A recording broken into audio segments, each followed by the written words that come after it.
बिस्मिल्लाहिर्रहमानिर्रहीम।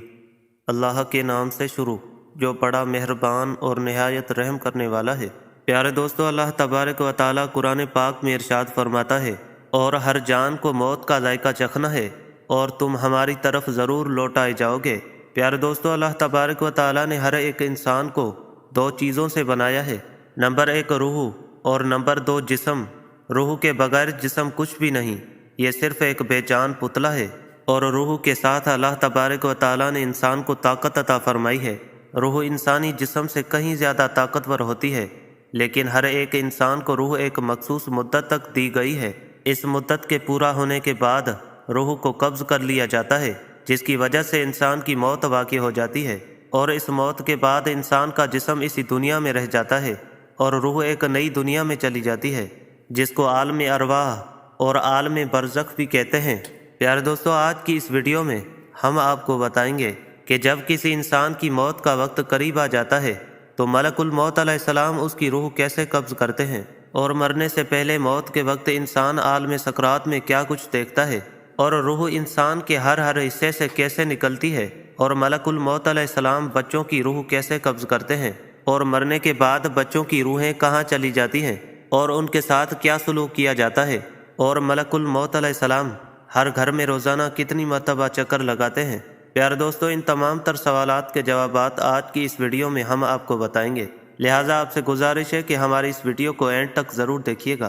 प्यारे दोस्तों, जब किसी भी इंसान का दुनिया को छोड़ने का वक्त करीब आ जाता है तो वो इंसान मरने से कुछ दिन पहले अजीब व गरीब सी कैफियत महसूस करने लगता है और उसका दिल उदास सा रहने लगता है। उसको ऐसा महसूस होता है कि जैसे उसका सब कुछ ख़त्म हो गया है, और उस इंसान का किसी से बात करने को दिल नहीं करता। ये सब कुछ इसीलिए होता है क्योंकि वो इंसान मरने वाला होता है, और ये सब मौत के असरात होते हैं जो वो महसूस कर रहा होता है। जैसा कि हदीस पाक में आता है कि हज़रत ज़ैद बिन असलम रज़ी अल्लाह ताला अन्हु बयान फरमाते हैं कि मलकुल मौत अलैहिस्सलाम रोज़ाना हर घर में 5 मरतबा चक्कर लगाते हैं और हर इंसान के चेहरे की तरफ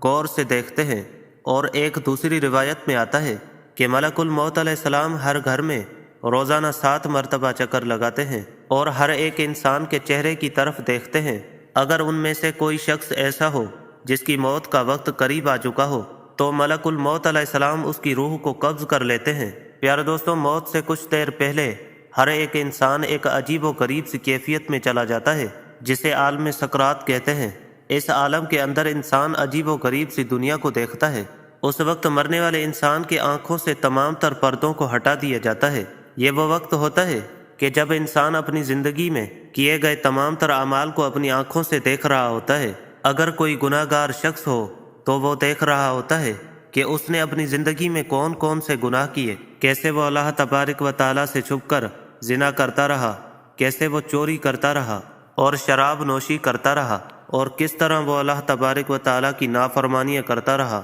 उस वक्त हर इंसान को पैदा होने से लेकर मरने तक उसकी तमाम तर ज़िंदगी दिखा दी जाती है कि उसने अपनी ज़िंदगी कैसे गुजारी, और उसी वक्त हर एक इंसान को ये अंदाज़ा हो जाता है कि उसका अंजाम क्या होने वाला है। और ये वो वक्त होता है कि जब शैतान भी मरने वाले शख्स के सामने आकर खड़ा हो जाता है और उसको गुमराह करने की कोशिश करता है। अगर उस शख्स के माँ बाप फोत हो चुके हों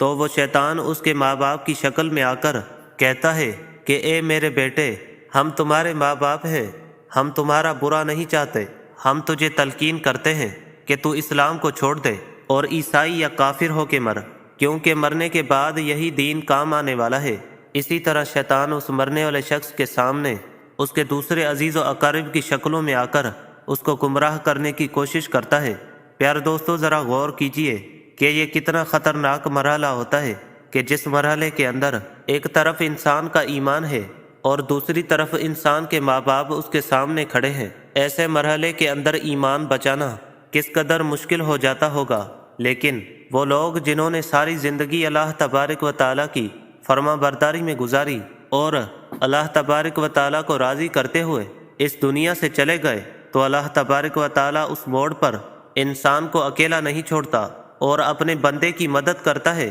और उसको ईमान पर साबित कदमी अता फरमाता है। और अगर कोई ऐसा शख्स हो जिसने सारी ज़िंदगी اللہ تبارک و تعالیٰ کی نافرمانی کی اور اللہ تبارک و تعالیٰ کو ناراض کرتے ہوئے اس دنیا سے چلا گیا تو اس وقت وہ شخص عیسائی، یہودی یا کافر ہو کر مرتا ہے اور ہمیشہ ہمیشہ کے لیے واصل جہنم ہو جاتا ہے۔ پیارے دوستو، عالم سکرات کے بعد انسان کی روح نکلنے کا مرحلہ شروع ہو جاتا ہے۔ اس مرحلے کے اندر ملک الموت علیہ السلام انسان کی روح کو قبض کرتے ہیں۔ پیارے دوستو، کچھ لوگ ایسے ہوتے ہیں جن کی روح پل بھر میں قبض کر لی جاتی ہے، اور کچھ لوگ ایسے ہوتے ہیں جن کی روح تڑپا تڑپا کر نکالی جاتی ہے۔ پیارے دوستو، روح کا قبض ہونا انسان کے اعمال کے مطابق ہوتا ہے۔ اگر کوئی نیک انسان ہو تو اس کی روح آسانی کے ساتھ قبض کی جاتی ہے، اور اگر کوئی برا انسان ہوتا ہے تو اس کی روح سختی کے ساتھ قبض کی جاتی ہے، جیسا کہ حدیث پاک میں آتا ہے کہ ایک دن حضرت عمر رضی اللہ تعالیٰ عنہ نے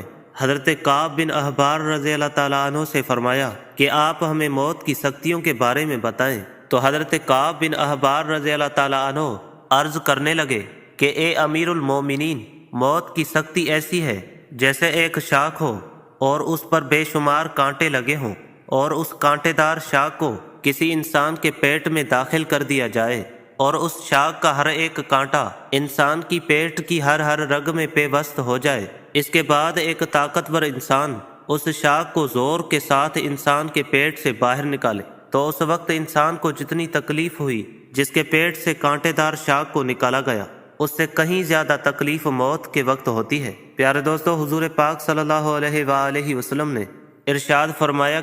کہ مرتے وقت انسان کو جتنی تکلیف ہوتی ہے، اس تکلیف میں سے ایک بال برابر تکلیف کو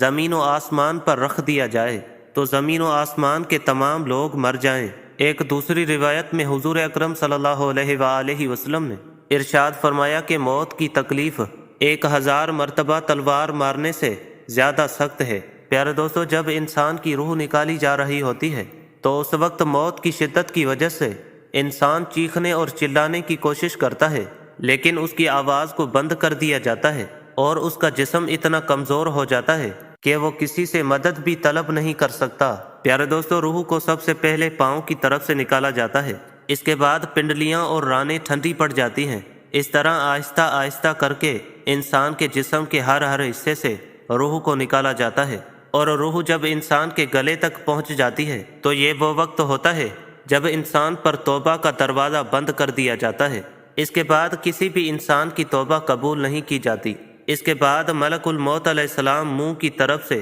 روح کو قبض کر لیتے ہیں، اور انسان کا منہ کھلا کا کھلا رہ جاتا ہے، اور انسان کی آنکھیں کھلی کی کھلی رہ جاتی ہیں۔ پیارے دوستو، موت ایک ایسی حقیقت ہے کہ جس سے ہر ایک انسان کو گزرنا ہے، پھر چاہے وہ بچہ ہو، بوڑھا ہو یا جوان ہو۔ پیارے دوستو، اب بات کرتے ہیں کہ بچوں کو موت کس طرح آتی ہے، اور ملک الموت علیہ السلام بچوں کے ساتھ کیا رویہ اختیار کرتے ہیں، اور مرنے کے بعد بچوں کے ساتھ کیا سلوک کیا جاتا ہے۔ تو اس کے متعلق روایات میں آتا ہے کہ موت کے وقت انسان پر سختی یا نرمی اس کے اعمال کی وجہ سے کی جاتی ہے، اور بچے چونکہ معصوم ہوتے ہیں اور وہ گناہوں سے پاک ہوتے ہیں، لہٰذا ملک الموت علیہ السلام ہر نابالغ بچے کی روح کو نرمی کے ساتھ قبض کرتے ہیں، کیونکہ بچوں نے کوئی گناہ نہیں کیا ہوتا اور وہ اعمال کے مکلف نہیں ہوتے۔ لہٰذا جب کوئی بھی بچہ فوت ہو جاتا ہے تو وہ فوت ہونے کے بعد سیدھا جنت میں چلا جاتا ہے، اور جنت کے اندر وہ بچہ